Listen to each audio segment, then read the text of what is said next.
Hey, what's happening? And welcome back to The Ball Perspective. On your way in the door, go ahead and touch the like button. Hit subscribe if you've never subscribed before, and go ahead and touch the notification bell so you get updates when we upload new content. Let's talk. There's an old saying that money changes people.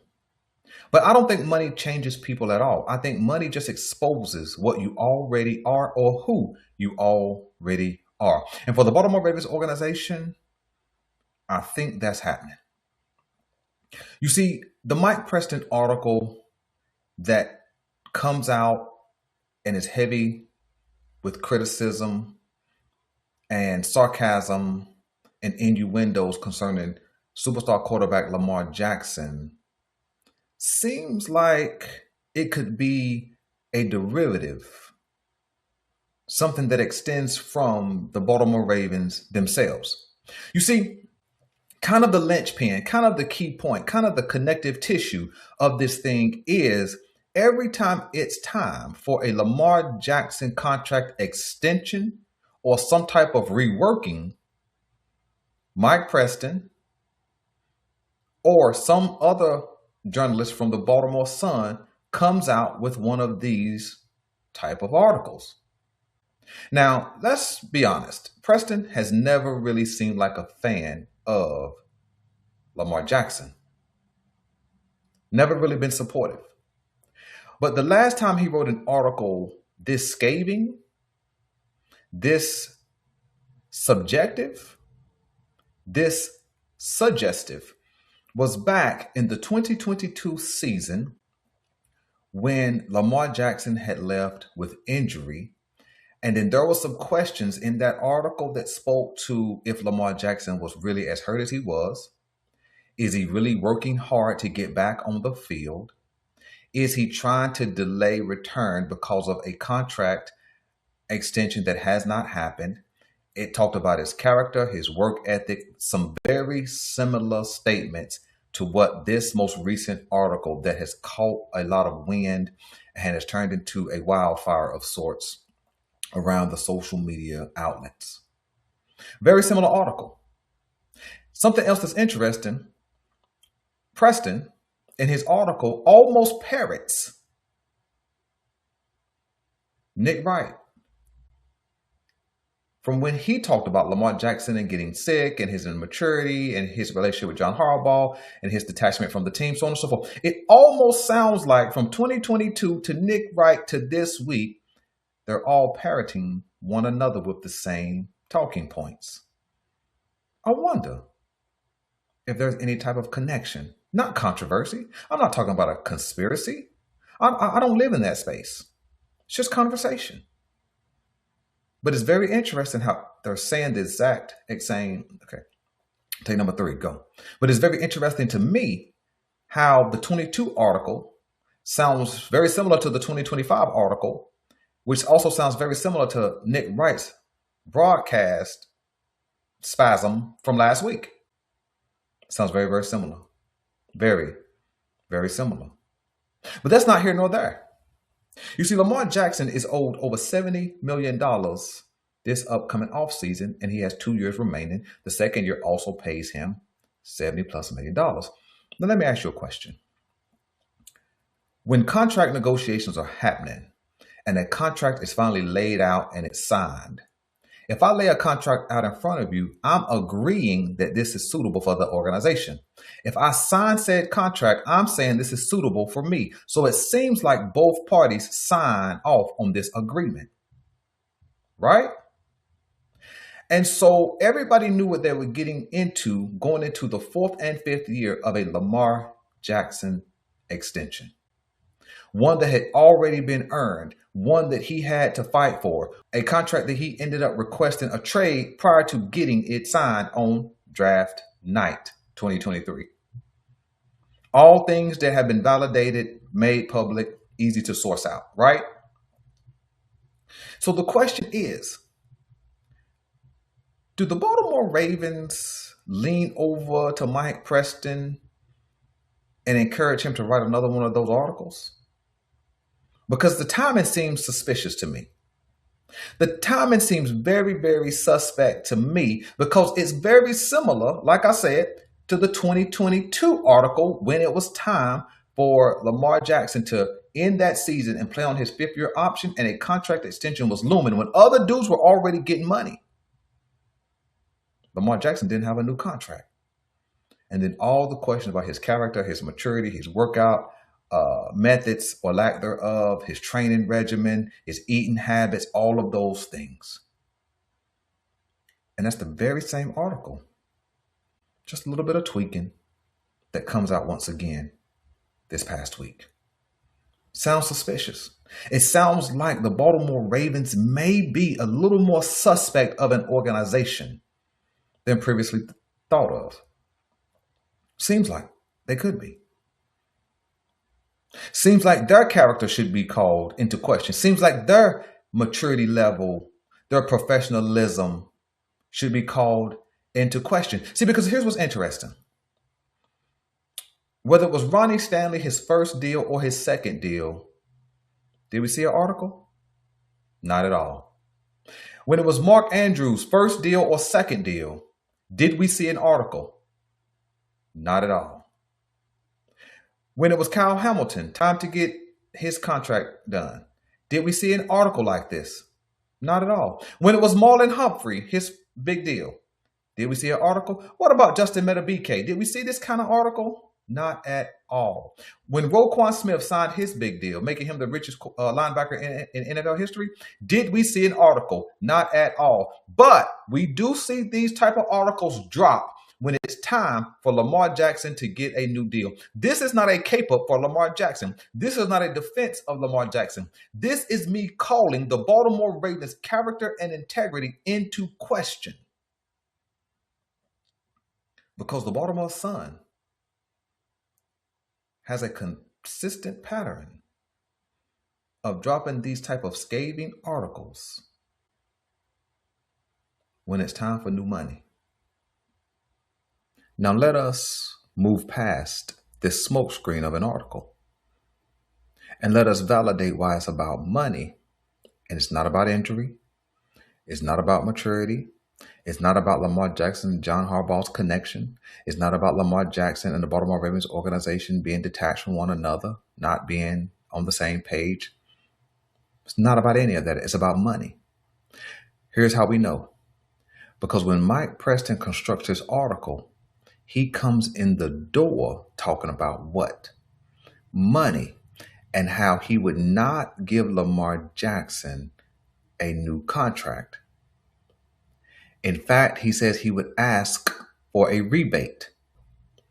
And then he references Tom Brady and how Tom Brady seemingly gave the Patriots a discount so that they could build out a roster, which is what he also seems to reference. Here's his problem.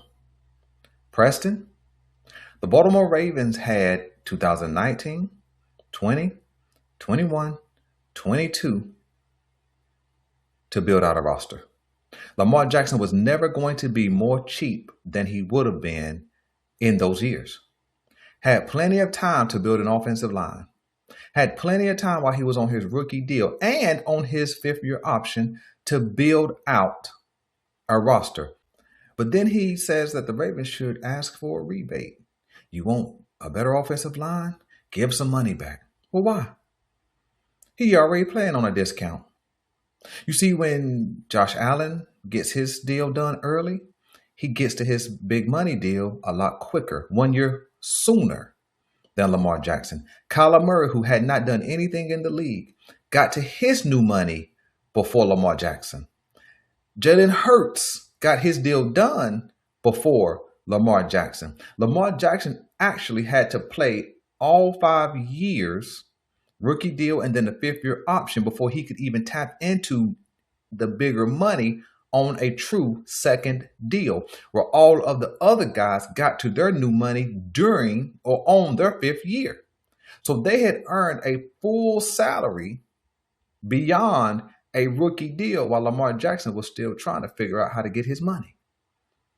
So if $50 million for the 2023 season, which he didn't get because he was on a fifth-year option, isn't a discount, then I don't know what is. So Mike Preston, why don't you turn your attention to EDC and John Harbaugh and ask them how they've been shopping for the groceries and then cooking them up, and ask them why the offensive line isn't better.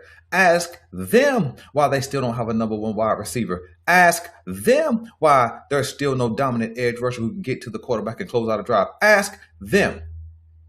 Ask them why all of the first rounders you put into the Baltimore Ravens over the last 5 seasons, why you only have one blue chip out of all those first rounders.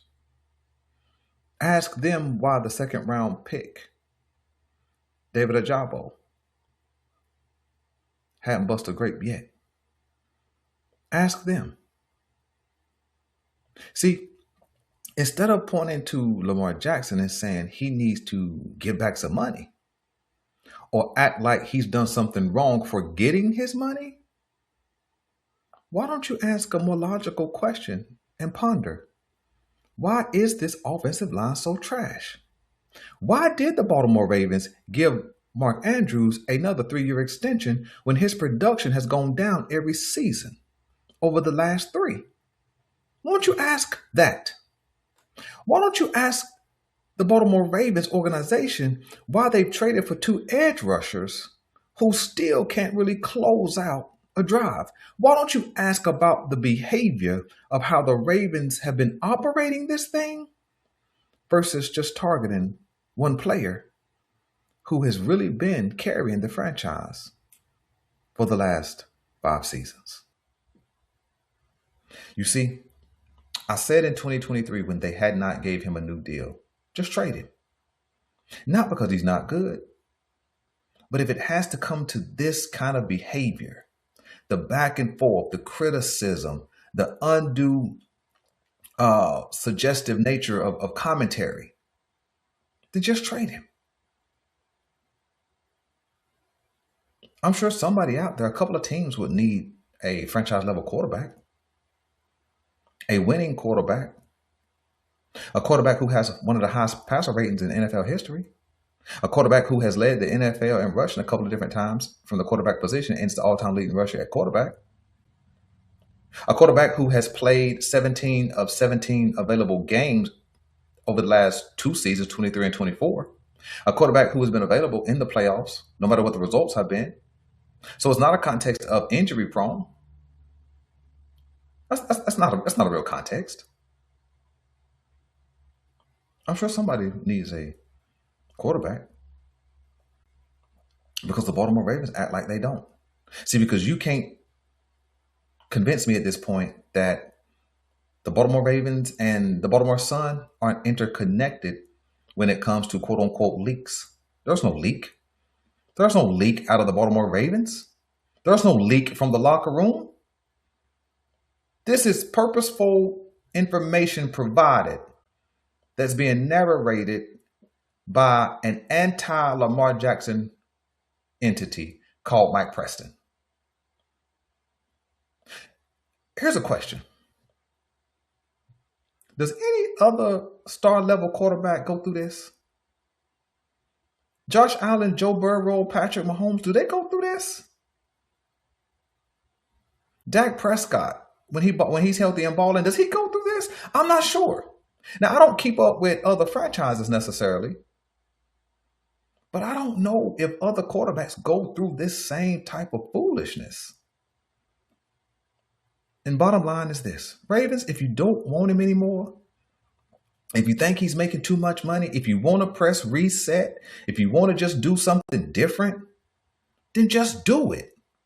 Because I'm not convinced any longer that the Baltimore Ravens aren't directly, not indirect, not somebody leaking information. I think this information comes directly out of the Baltimore Ravens, whether it's EDC, John Harbaugh, or some type of media person directly working for the Ravens. This information comes directly from them.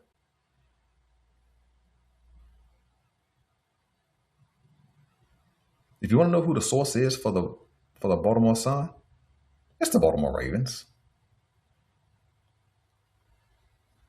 Because these crash and burn articles seem to flourish when it's time to write a new check. So if you don't want to write the check, just be professional. Don't leak trade rumor stuff. Don't leak contention between Lamar Jackson and John Harbaugh, because you set up your own demise. Think about what I'm saying. Think about what I'm going to say. If Mike Preston is writing these scathing articles and he don't want Lamar Jackson on the Baltimore Ravens, does this type of article help the Ravens trade Lamar Jackson or hurt the Ravens trade Lamar Jackson? So why would he do that? See, it is certainly his ambition not to have Lamar Jackson part of the Baltimore Ravens. That's been very, very clear over the years. So if you don't want that, these type of articles don't benefit trading him away. It don't benefit the maximization of any type of draft capital that the Ravens would get for trading Lamar Jackson. So why would he write these articles? It would only make sense if it's been fed directly from the Ravens. That's the only thing that makes sense to me. You guys let me know what you think. Do you think that there is a really close connection to when it's time for new checks to be written and damaging articles about Lamar Jackson being written? I'm your guy Boulanger, and until next time, I'm out.